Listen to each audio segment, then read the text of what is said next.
चले आ गए जी। आ जाइए सब लोग। नमस्कार, बहुत बहुत स्वागत है आप सभी का गीता ई स्कूल के चैनल पर, जहां पर हम बात कर रहे हैं कक्षा 12 आरोप भाग 2 की।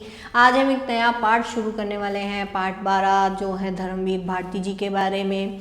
इसको शुरू करने से पहले मैं आपको बता दूं, हमारी जो तीनों लिस्ट हैं उसमें अब तक के पाठ अपलोड हो चुके हैं, तो आप उनको पढ़ते रहें।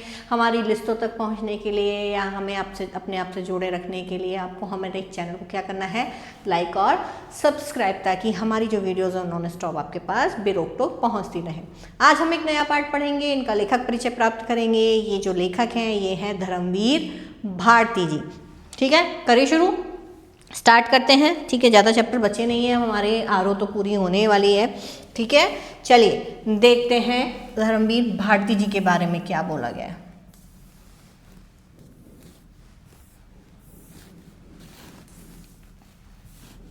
यहाँ मैंने कुछ और चीज़ें ऐड ऑन की हैं इनकी, तो आप इनको भी लिख सकते हैं।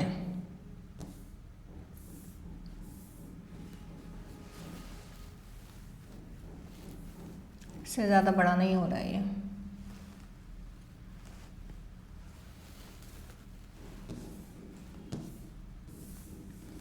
चलिए छोड़िए, ये दिख रहा है। ठीक है, कुछ चीज़ें लिख रखी हैं, इनको देख लीजिएगा। इनको भी आपको ऐड ऑन कर लेना है अपने जो आप नोट्स बनाने वाले हैं उनमें। ठीक है, तो इनको भी आप ऐड ऑन कर सकते हैं। ओके, तो बात हम करेंगे कहाँ से, वहीं जन्म से। ठीक है, जन्म इनका हुआ है 1926 इलाहाबाद उत्तर प्रदेश में। फिर से यूपी का एक और होनहार नगीना, एक और होनहार कवि लेखक हमारे सामने है। अब इनकी प्रमुख रचनाएं, इलाहाबाद में और भी किसका जन्म हुआ था, हरिवंश राय बच्चन जी का भी जन्म इलाहाबाद का ही है। ठीक है, याद रखिएगा इन चीज़ों को। इन्होंने वेरिएशन में काम किया, इन्होंने कहानी भी लिखी है, कविताएं भी लिखी हैं, उपन्यास भी लिखे हैं, निबंध भी लिखे हैं, गीति नाट्य भी लिखे हैं। इन्होंने वेरिएशन में काम किया, यानी हर विधा पे मोस्ट ऑफ इनकी पकड़ है, इन्होंने हर विधा पे अपनी लेखनी चलाई है। तो कनुप्रिया, 7 गीत वर्ष, ठंडा लोहा, कविता संग्रह। ठीक है, ये इनके कविता संग्रह हैं तीनों। इसके अलावा बंद गली का आखिरी मकान, ये इनका एकमात्र कहानी संग्रह है जो यहाँ दिया हुआ है। बंद गली का आखिरी मकान, ये इनका कहानी संग्रह। सूरज का 7वां घोड़ा, इस पे तो मूवी भी बनी है। गुनाहों का देवता, ये इनके उपन्यास है। अंधा युग इनका गीति नाट्य है। गीति नाट्य यानी आप जिसे बोल सकते हैं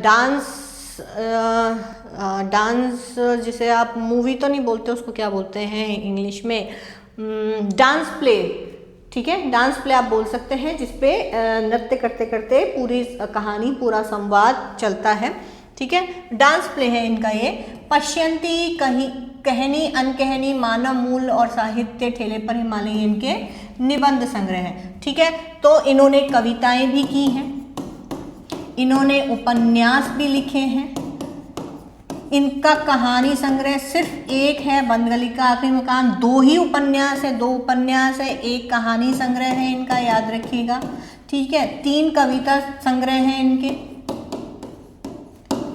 इसके अलावा इनके जो एक गीति नाट्य है इनका, और जो इनके निबंध संग्रह हैं वो इनके वही भी 1 2 3 4, वो इनके 4 हैं। निबंध संग्रह इनके 4 हैं, 4 निबंध संग्रह हैं इनके। ठीक है, तो ये चीज याद रखिएगा। इनको जो प्रमुख सम्मान मिले हैं, पद्मश्री अवार्ड इनको मिला, व्यास सम्मान मिला, साहित्य के कई अन्य राष्ट्रीय पुरस्कार इनको मिले, और इनका निधन हो जाता है 1997 में। ठीक है, 1997 में 71 वर्ष की उम्र में इनका निधन हो जाता है। ठीक है, अब कुछ और चीज़ों की बात करें तो जब ये इलाहाबाद में थे, इन्होंने अभ्युदय और संगम, ठीक है, अभ्युदय और संगम, ये 2 जो पत्र हैं इन्होंने सह संपादक की भूमिका निभाई। संपादक के साथ में इन्होंने मिलकर वहाँ पर काम किया। इसके बाद वे प्रयाग विश्वविद्यालय में हिंदी प्राध्यापक रहे। प्रयाग विश्वविद्यालय में हिंदी प्राध्यापक के रूप में इन्होंने काम किया। और भी बात करें तो वहाँ पर इन्होंने नौकरी छोड़ने के बाद ये मुंबई चले गए और वहाँ धर्मयुग नामक पत्रिका का इन्होंने संपादन किया। ठीक है, इसके अलावा एक और चीज़ आपको अगर मैं बताऊं तो दूसरा सप्तक याद है आपको? सप्तक याद है आपको, कहाँ पढ़ा था ये नाम सप्तक। दूसरा सप्तक में भी इनकी कविताएं शामिल हैं, दूसरा सप्तक में भी इनकी कविताएं शामिल हैं, याद रखिएगा। दूसरे सप्तक किसने बनाया? अज्ञे जी ने, जिन्होंने बनाए दूसरे सप्तक, उसमें इनकी कविताएं भी शामिल हैं। एक और कवि हमारे चैप्टर में आए, एक और कवि हमारे आरओ में आए हैं, शमशेर बहादुर, वो भी दूसरे सप्तक में थे, ठीक है, याद रखिएगा। शमशेर बहादुर वो भी दूसरे सप्तक में थे। तो इन चीज़ों को आप नोट कर लीजिएगा। दूसरा सप्तक में भी इनकी कविताएं शामिल हैं। एक और कवि जो हमने पढ़े शमशेर बहादुर, जिनकी उषा कविता थी, वो भी दूसरे सप्तक में शामिल है। तो इन चीज़ों को आप लिख लीजिएगा, ठीक है।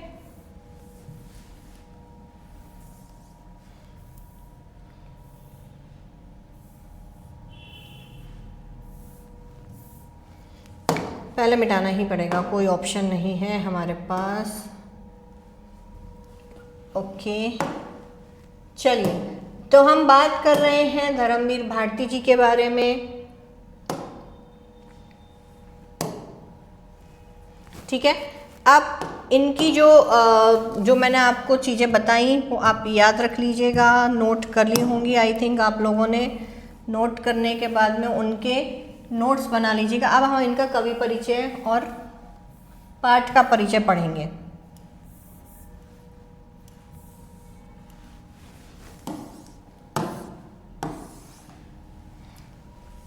कभी कभी तो ना टेक्नोलॉजी इतना परेशान कर देती है कि पूछिए मत आप। नजर आ रहा है पूरा? ठीक है, देखिए, अपनी सहज प्रवृत्तियों को मारो मत, जैसा कि परंपरा है, इनकी भी कुछ लाइनें ली हुई हैं। अपनी सहज प्रवृत्तियों को मारो मत, लेकिन उनके दास भी न बनो। जीवन के सहज प्रवाह में उन्हें आने दो, फलीभूत होने दो, और वे यदि निरंकुशता से हावी होने लगे तो उन्हें भस्म कर देने की तेजस्विता और आत्मनियंत्रण भी रखो, ठीक है। कविता की लाइनें लग रही हैं, बहुत सी सिंपल सीधी लाइनें, बहुत ही सरल भाषा है। सहज प्रवृत्ति मतलब जो भी मन में विचार आते हैं उनको आने दो, लेकिन उनके दास भी नहीं बनना है। लेकिन ऐसा भी नहीं है कि आपके मन में स्वार्थ आ रहा है, लोभ आ रहा है, लालच आ रहा है, ठीक है, ओके। हम अभी हमने पढ़ा था बाजा दर्शन में, अपने मन को बंद नहीं कर लेना है, बंद, हमें मन पर नियंत्रण रखना है। हमें ये पता होना चाहिए कि हमें किन चीज़ों का उपयोग करना है और किन का नहीं। तो ये भी वही चीज़ कह रहे हैं, ठीक है, लेकिन दूसरे तरीके से। इनका जो उपन्यास है गुनाहों का देवता, ठीक है, उससे लोकप्रिय धर्म भारती का आज़ादी के बाद के साहित्यकारों में विशिष्ट स्थान है, ठीक है। इसने बहुत ख्याति दिलाई। उनकी कविताएं, कहानियां, उपन्यास, निबंध, गीति, नाट्य और रिपोर्टाज हिंदी साहित्य की उपलब्धियां हैं। भारती जी के लेखन की एक खासियत यह है कि हर उम्र और हर वर्ग के पाठकों के बीच उनकी अलग अलग रचनाएं लोकप्रिय हैं, ठीक है। मूल रूप से वे व्यक्ति स्वतंत्र, मानवीय संकट और रोमानी चेतना के रचनाकार हैं, ठीक है। तमाम सामाजिकता और उत्तरदायित्वों के बावजूद उनकी रचनाओं में व्यक्ति की स्वतंत्रता ही सर्वोपरि है। यहाँ भी स्वतंत्रता ही सर्वोपरि है। वो अपने विचारों के भी दास नहीं बनना चाहते। रूमानियत उनकी रचनाओं में संगीत में लय की तरह मौजूद है। रूमानियत यानी एक स्पिरिचुअल पावर, आध्यात्मिकता जो कह सकते हो आप, संगीत की लय की तरह मौजूद है। उनका सर्वाधिक लोकप्रिय उपन्यास गुनाहों का देवता एक सरल और भावपूर्ण प्रेम कथा है ये। और दूसरा लोकप्रिय उपन्यास सूरज का सातवां घोड़ा, जिस पर एक हिंदी फिल्म भी बन चुकी है। इस उपन्यास में प्रेम को केंद्र में रखकर निम्न मध्यम वर्ग की हताशा, आर्थिक संघर्ष, नैतिक विचलन और अनाचार को चित्रित किया गया है। कभी देखिएगा मूवी, रिव्यू देखिएगा सूरज का सातवां घोड़ा, उसमें निम्न मध्यम वर्ग की हताशा और कि भाई किस तरीके से प्यार फलीभूत नहीं होता है जब पैसे की चीज़ें होती हैं या अपने आप से, तो किस तरीके से वो नैतिक विचलन आता है, आर्थिक संघर्ष होता है और अनाचार, उसमें सबको यहाँ पर चित्रित किया गया है, ठीक है। तो इन चीज़ों को आप देख सकते हैं वहाँ पर। सिर्फ यही बड़े नहीं होते हैं वहाँ पे, बाकी तो सब चीज़ें बड़ी हो जाती हैं, फिर ये क्यों नहीं होते रहते वहाँ पे, ठीक है। चलिए नेक्स्ट, स्वतंत्रता के बाद दिखाई दे रहा है, ओके। स्वतंत्रता के बाद गिरते हुए जीवन मूल्य, अनास्था, मोह भंग, विश्व युद्धों से उपजा हुआ डर और अमानवीयता की अभिव्यक्ति अंधा युग में हुई है। अंधा युग क्या है? इनका गीति साहित्य में श्रेष्ठ गीति नाट्यों में से एक है। एक ही गीति नाट्य है इनका अंधा युग। मानव मूल्य और साहित्य पुस्तक समाज सापेक्षता को साहित्य के अनिवार्य मूल्य के रूप में विवेचित करती है, यानी बताती है। इन विधाओं के अलावा भारती जी ने निबंध और रिपोर्टाज भी लिखे हैं। उनके गद्य लेखन में सहजता और आत्मीयता है। बड़ी से बड़ी बात वो बातचीत की शैली में कहते हैं। ठीक है, ये चीज और भी आई थी कहाँ, कैमरे में बंद अपाहिज, उसमें भी ये चीज थी कि संवाद वाली शैली उन्होंने ली है। ठीक है, सीधे पाठकों के मन को छू लेते हैं। एक लंबे समय तक हिंदी की साहित्य पत्रिका ये आ गया धर्मयुग, फिलहाल प्रकाशन बंद है, के संपादक रहते हुए हिंदी पत्रकारिता को भी इन्होंने सजाया और संवारा है। ठीक है, ये मैंने आपको उसमें लिखवा दिया है शॉर्ट फॉर्म में, आप वहाँ भी इसको देख सकते हैं। यहाँ जो इनका प्रस्तुत संस्मरण है, याद रखिएगा, यहाँ क्या है, इनका संस्मरण प्रस्तुत किया है, काले मेघा पानी दे। इसमें लोक प्रचलित विश्वास और विज्ञान के द्वंद्व का सुंदर चित्रण किया है। मतलब जो अंधविश्वास या जो मान्यताएं, जो परंपराएं हमारे समाज में चली आ रही हैं, उनमें और साइंस में एक्चुअली कितना फर्क है या उनमें क्या साम्यता है, इन दोनों का द्वंद्व यहाँ पर बताया गया है। विज्ञान का अपना तर्क है और विश्वास का अपना सामर्थ्य। कई लोग आज भी झाड़ फूंक करा के अपने बच्चे को सही करवाने का मादा रखते हैं, लेकिन विज्ञान कहता है कि झाड़ फूंक कराने से कोई बीमारी हल नहीं होती, लेकिन कुछ चीज़ें हैं जो आज भी चली आ रही हैं। ठीक है, इसमें कौन कितना सार्थक है यह प्रश्न पढ़े लिखे समाज को तो द्वेलित करता ही रहता है। भाई जो पढ़े लिखे लोग हैं उनके दिमाग में तो कीड़ा घुस जाता है पढ़ाई का, तो फिर ये चीज़ सही है, ये चीज़ सही है, जो मान्यता चली, कुछ चीज़ें ऐसी हैं जो साइंस ने भी एक्सेप्ट कर ली हैं कि होती हैं। ठीक है, अब उन पे कौन मंथन करता है, पढ़े लिखे लोग। इसी दुविधा को लेकर लेखक ने पानी के संदर्भ में यह प्रसंग रचा है। बहुत ही अच्छा चैप्टर है, पढ़िएगा। आषाढ़ का पहला पखवाड़ा बीत जाने के बाद भी खेती और बहुकाज प्रयोग के लिए पानी ना हो तो जीवन चुनौतियों का घर बन जाता है। अब चूंकि उस वक्त कृषि प्रधान थी, कृषि के ऊपर ही सारी चीज़ें बेस्ड होती थी। ठीक है, अब पानी नहीं है, आषाढ़ का महीना आ गया, पहला पखवाड़ा यानी कि 15 दिन बीत चुके हैं, बारिश नहीं हुई है। बारिश नहीं हुई है तो क्या होगा, बुवाई कैसे होगी, खेती कैसे होगी, फसल कैसे करें लोग, तो क्या होता है वहाँ पर वो चुनौती उनके सामने खड़ी हो जाती है। भाई पीने के लिए पानी नहीं है, नहाने के लिए पानी नहीं है, खेतों के लिए पानी नहीं है, सिंचाई के लिए पानी नहीं है। ठीक है, क्यों, गर्मी पड़ रही है भयंकर। उन चुनौतियों का निराकरण विज्ञान ना कर पाए। अब विज्ञान तो ऐसा है नहीं कि पानी पैदा कर देगा जमीन में, पानी है ही नहीं। विज्ञान तो ऐसा है नहीं कि बादल बना देगा, आर्टिफिशियल बारिश करवा देगा। ठीक है, विज्ञान वो नहीं कर पाता। लेकिन उत्सव धर्मी भारतीय समाज, लेकिन हमारे यहाँ तो जो उत्सवों की भरमार है हमारे समाज में, ठीक है, वो चुप नहीं बैठता। वो किसी ना किसी प्रकरण में, किसी ना किसी चीज के लिए अपने पास कोई ना कोई मान्यता है, कोई ना कोई रीति रिवाज, कोई ना कोई त्योहार का रूप वो ले ही लेता है। ठीक है, वह किसी जुगाड़ में लग जाता है, प्रपंच रचता है और हर कीमत पर जीवित रहने के लिए अशिक्षा और बेबसी के भीतर उपाय और काट की खोज करता है। मतलब पढ़े लिखे होने के बावजूद पढ़े लिखे जो लोग हैं वो इस समस्या का समाधान नहीं कर सकते, विज्ञान इस समस्या का समाधान नहीं कर सकता। लेकिन जो अशिक्षित लोग हैं, जो लोग जिनके भीतर आशाएं आज भी जिंदा है, ठीक है, वो ये मानते हैं कि कुछ भी हो जाए ईश्वर कभी उनसे इस तरीके से विमुख नहीं हो सकता। तो वो क्या करते हैं, इस चीज़ को एक त्योहार के रूप में, एक उत्सव के रूप में मनाते हैं। वो आप जब पाठ पढ़ेंगे तब आपको पता चलेगा। तो कहीं ना कहीं से वो इस कठिन परिस्थिति में भी आशा का संचार कर लेते हैं। ठीक है, लेखक ने अपने किशोर जीवन के संस्मरण में दिखलाया है कि अनावृष्टि दूर करने के लिए, ठीक है, अनावृष्टि यानी सूखा दूर करने के लिए गांव के बच्चों की इंद्र सेना द्वारा द्वार द्वार पानी मांगने जाती है और लेखक का तर्कशील किशोर मन भीषण सूखे में उसे पानी की निर्मम बर्बादी के रूप में देखता है। अब चूंकि लेखक क्या है,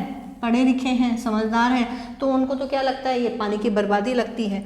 इसे किशोर मन का वितर्क नहीं, वैज्ञानिक तर्क ही कहना चाहिए, क्योंकि विज्ञान सिर्फ पढ़ाई पर डिपेंड है। ठीक है, और विज्ञान विषय की इतनी दीर्घकाल तक पढ़ाई और विज्ञानोपलब्ध आविष्कारों से अपने जीवन को भौतिक सुख सुविधाओं से बढ़ते रहने के बावजूद इस देश के जनमानस में ऐसी वैज्ञानिक दृष्टि का जन्म पाना अफसोसजनक ही कहा जा सकता है। मतलब वो ये कहते हैं कि इतने सालों तक, मतलब जब धरती सूख रही है, यहाँ पानी की कमी हो रही है, ऐसे में एक अंधविश्वास के चलते, एक पुरानी मान्यता के चलते इंद्र सेना जो निकलती है उस पर पानी को बर्बाद करना, ये तो सरासर बेवकूफ़ी है। क्यों? क्योंकि विज्ञान की पढ़ाई करने के बाद, वैज्ञानिक तर्कों को मानने के बाद, विज्ञान के आविष्कारों से अपने जीवन को सुलभ बनाने के बाद मुझे तो ऐसा लगता है कि अगर इस देश में वैज्ञानिक दृष्टि अभी भी जन्म नहीं पा पाई है, तो जन्म नहीं ले पाई है, तो ये वास्तव में बहुत ही अफसोस, दुख की बात है। पर जनता के सामूहिक चित्त में बैठे विश्वासों का क्या करें, जिनसे संचालित होने वाले कुछ लौकिक कर्मकांड संस्कृति घटना के रूप में हमें लगते हैं। क्योंकि जब ऐसे कुछ चीज़ें हैं, जो ऐसी कुछ परंपराएं रीति रिवाज चल रही हैं, जो संसार जिनका विज्ञान से कोई लेना देना नहीं है लेकिन समाज में वो प्रचलित हैं, तो वो क्या कहलाएंगी? वो ऐसा लगता है जैसे वो क्या है, संस्कृति की परिचायक है। यदि वे विश्वास प्रत्यक्षतः जानलेवा या नस्ल, जाति, मजहब या लिंग के आधार पर किसी समुदाय के लिए अपमानजनक हो, तब तो उन्हें अंधविश्वास कहकर उनका शीघ्रगतिशील निराकरण कर देना ही एकमात्र कर्तव्य। अब यहाँ पर वो डिफाइन कर रहे हैं कि अगर कोई ऐसा विश्वास है जो प्रत्यक्षतः जानलेवा हो, जैसे जानवरों की लड़ाई है, ठीक है, या कि भाई बलि देना है, ठीक है, तो वो चीज़ें तो बंद कर देनी चाहिए ना, कि क्यों किसी की जान लेनी है आपको। तो अगर कोई चीज़ जानलेवा है, नस्ल जाति यानी वही बैलों की बलि दो, भैंसों की बलि दो, क्यों देनी है, ठीक है। मुर्गों की लड़ाई है, बैलों की लड़ाई है, अभी आपने देखा होगा कि वो बैलों की लड़ाई पर भी पाबंदी लगा दी थी, ठीक है। तो इस तरीके की चीज़ें नहीं करनी चाहिए। कोई चीज़ धर्म के आड़े आ रही है, कोई लिंग के आधार पर भेदभाव कर रही है समाज के लिए, तो उसका तो शीघ्रतिशीघ्र निवारण कर देना वास्तव में सही है। पर यदि कुछ विश्वास विज्ञान सम्मति ना हो और उक्त तरह के हानिकारक भी ना हो, लेकिन मतलब विज्ञान से रिलेटेड ही नहीं, उनका दूर दूर तक कहीं सही से कोई रिलेशन है ही नहीं, ठीक है, और मतलब ऐसे भी वो बुरे नहीं हैं, किसी की जानलेवा भी नहीं है, किसी को किसी तरीके से हानि नहीं पहुंचा रहे, तो उनके साथ भी उसी प्रकार का बर्ताव क्या उचित है? यहाँ पर वो प्रश्न उठा रहे, तो उनके साथ भी क्या वो बर्ताव उचित है? मान लो तो हंसी खेल की चीज़ें चल रही हैं एक तरीके से, पर चूंकि लेखक यहाँ पर अपने आप को विज्ञान का समर्थक मानते हैं, तो इस बात में वो प्रश्न उठा रहे हैं कि ऐसा करने में क्या हमारे सांस्कृतिक मन के खाली रह जाने का खतरा नहीं है, ठीक है। अगर हम इन परंपराओं को बंद कर देते हैं ये बोल करके कि ये विज्ञान सम्मत नहीं है, इनसे किसी को हानि भी नहीं हो रही है, ऐसे सच हमारे लिए हानिकारक नहीं है, लेकिन फिर भी इनको बंद कर देना चाहिए, तो अगर हम इनको बंद कर देंगे तो क्या हमारी संस्कृति वाला जो कोना है वो खाली नहीं हो जाएगा? क्यों? क्योंकि हमने तो हमारी संस्कृति इन छोटी छोटी चीज़ों में ही संजो रखी है ना। कहीं भी हंसी खुशी का माहौल, कुछ भी, किसी भी परिस्थिति में वहाँ पर आशा का संचार कर देना, यही तो सबसे बड़ी परंपरा है जो भारत देश की चली आ रही है, ठीक है। तो यहाँ पर ये चीज़ें हैं, अच्छा चैप्टर है, पढ़ेंगे। मैंने कलाकारी कर दी है, अब यहाँ पर अपनी बादल बना दिया है बेबरसे का बचाकर ठीक है। चलिए, तो आज के लिए बस इतना ही। इस वीडियो में हमने बात की है धर्मवीर भारती जी के जीवन परिचय, कवि परिचय और उनके पाठ परिचय के बारे में, ठीक है। आप पढ़िएगा, इसको 2-3 बार याद कीजिएगा। जन्म 1926, इलाहाबाद उत्तर प्रदेश में। इन्होंने विविध विधाओं में अपनी रचनाएं की, इन्होंने कविता संग्रह भी लिखे, इनके 2 उपन्यास भी हैं, एक इनका कहानी संग्रह भी है, और इनके गीति नाट्य और इनके निबंध भी हैं। इन्होंने 2 पत्रिकाओं में सह संपादक की तरह से काम किया। इसके बाद इन्होंने इलाहाबाद विश्वविद्यालय में हिंदी प्राध्यापक की नौकरी की। नौकरी छोड़ करके ये बॉम्बे चले गए। बॉम्बे जाने के बाद इन्होंने धर्मयुग पत्रिका का संपादन किया, काफ़ी समय तक किया, हालांकि अभी नहीं चल रही है, ठीक है। और इसके बाद 1900 कब लगाओ 71 वर्ष, 1926 से 97 में, ठीक है, 1997 में इनकी मृत्यु हो जाती है, ठीक है, 71 साल की उम्र में। काफ़ी अच्छे, काफ़ी पढ़े लिखे हैं, तो ये यहाँ पर जो इन्होंने बताया है, सबसे बड़ी चीज़ जो इनकी है कि ये सहज भाषा में इन्होंने अपनी बातें रखी हैं, ठीक है, और विविध रचनाएं की हैं। और इसके अलावा इनको आप ये भी बता सकते हैं कि जो इनकी सूरज का 7वां कोण, इनके जो इनका वो अंधा युग जो इनका गीति काव्य है, इनसे इनको उसने भी काफ़ी प्रसिद्धि दिलाई। इसके अलावा जो इनका उपन्यास है, उपन्यास का क्या नाम था? उपन्यास इनका गुनाहों का देवता, उससे ये साहित्यकारों में विशिष्ट स्थान प्राप्त करते हैं। सूरज का 7वां घोड़ा जो उपन्यास है, उस पर इनकी एक हिंदी फिल्म भी बनी है, ठीक है, जिसमें निम्न वर्ग की व्यथा को दिखाया गया है। प्रेम कथा तो है, लेकिन उसमें उसके द्वंद्व, उसकी उलझन, उसकी समस्याओं परेशानियों को बताया गया। और गुनाहों का देवता जो है वो सिंपली एक प्रेम कथा है, ठीक है। तो ये सब चीज़ें आप लिख सकते हैं यहाँ पर। बाकी जो पाठ परिचय है कवि के पाठ के बारे में, वो हमने पढ़ा है। तो अब इसको यहीं पर समाप्त करते हैं। हमारी नई वीडियो के लिए आपको वेट करना पड़ेगा, तब तक के लिए आप हमारे चैनल को लाइक सब्सक्राइब करें, हमसे जुड़े रहें, तीनों प्लेलिस्ट में अपनी पसंद की वीडियोस देखते रहें, पढ़ते रहें, याद करते रहें और हमारे साथ बने रहें। तब तक के लिए बाय बाय।